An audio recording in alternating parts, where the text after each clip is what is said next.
So, how many sign languages are there in the world? Many people think this is an easy question. It isn't. It's a very complex question. One of the things that we learn in science is that complex questions have simple, easy to understand, wrong answers. Now, as it turns out, this question is interesting because it has two simple, easy to understand, correct answers, but they're essentially useless. A useful answer turns out to be very difficult to pin down, and there are three useful answers, in fact, but they differ in accuracy and precision. So in the process of trying to figure out the answer to this question, we can learn some interesting things about sign languages and about science in general. Let's look first at the two correct but useless answers. Here's the first one. How many signers are there in the world? In other words, one sign language for every signer. Everyone signs a little differently, and it's as if each person had their own individual private language.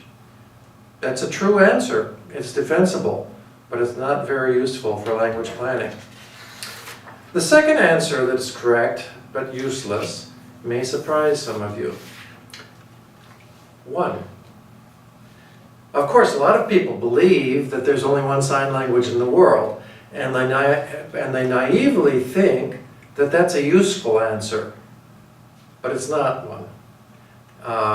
They think all deaf people everywhere are going to easily communicate with each other immediately, and they can't. And that's why the answer really is useless. But there's a sense, theoretically, in which it's correct. It says something really interesting about sign languages. Sign languages are more like each other than spoken languages are. People from different sign languages can learn to communicate very well in a matter of weeks or months. It's like some of the different varieties of English. So for example, somebody from Alabama and somebody from the East End of London, a Cockney dialect. They're very different from each other. They'd have an awful hard time understanding each other. But people still consider them in some sense to be the same language, part of the English language.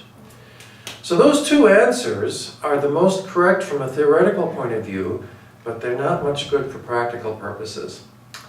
When people ask how many sign languages they're usually interested in knowing what groups of deaf people can understand each other immediately without any extra learning, and who can use the same sets of published materials, like videos. To find useful answers, we need to consider ones that are harder to understand, harder to justify, but maybe more helpful. They differ in accuracy anyway, differ in how true they are. One answer we can get by looking at the Ethnologue. The Ethnologue is the world's most complete listing of languages. The current edition lists 142 sign languages. So 142 is a safe answer. Almost everyone agrees that those languages really exist and that they're different from each other. Unfortunately, this is one of those simple, easy to understand, wrong answers. Why? Sign language linguists generally also recognize that Ethnologue omits a lot of sign languages that for historical purposes haven't gotten in yet. So if we include the other sign languages we know about, the ones that we know about now, plus others in countries where we're pretty sure there's a sign language, but we don't know what sign language is used yet, how many do we get? Well, 400, more or less. One of SIL-UND's graduates, Beth Gray, is working for Deaf Bible Society, and she has put together a list of about 400 sign languages. This list has more guesswork in it than Ethnologue because it includes places where a language survey hasn't been done yet. There's a good reason to believe there's a sign language there, but we don't have a lot of information about what it is. So taking this approach to counting languages, it's harder to justify any specific number, and the number is going to change pretty often as we learn more, maybe several times a year. Still, it's almost certainly closer to the truth than the safe number we have in Ethnologue. So this answer is a complex and easy to misunderstand answer, because to understand it, you have to understand what criteria Beth used in compiling her list. But it's more correct and also more useful for planning research and other work with sign languages. Now, can we go beyond this? How many sign languages can we reasonably expect to find eventually? In several countries, we're very confident that we know all the sign languages that are there. In these countries, we seem to find roughly 3 to 5 sign languages in each of these countries, on average. Now, since there are about 200 countries in the world, we get an estimate of 600 to 1,000 that we may eventually find.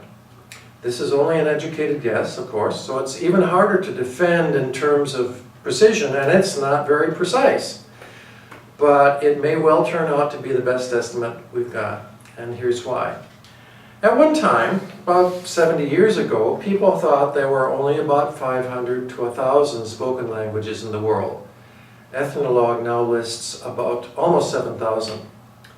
And what we know about sign languages now is comparable to what we knew about spoken languages 50 to 70 years ago. So even though 1,000 seems like it's a lot of sign languages, it may turn out to be right. Sign languages may surprise us in the same way that spoken languages did. So this, then, this final answer is a simple, easy to understand answer, and one that is actually in some ways most useful because it gives us an eventual goal to shoot at. Only time will tell if it's right or wrong. There are 4 important lessons to learn from this short presentation. One is that sometimes, in order to be helpful, you have to sacrifice accuracy. 2, in order to understand and evaluate any specific number of languages, you have to know how that number was determined. 3, nobody knows yet how many sign languages there are. There's a lot that we have yet to learn about them.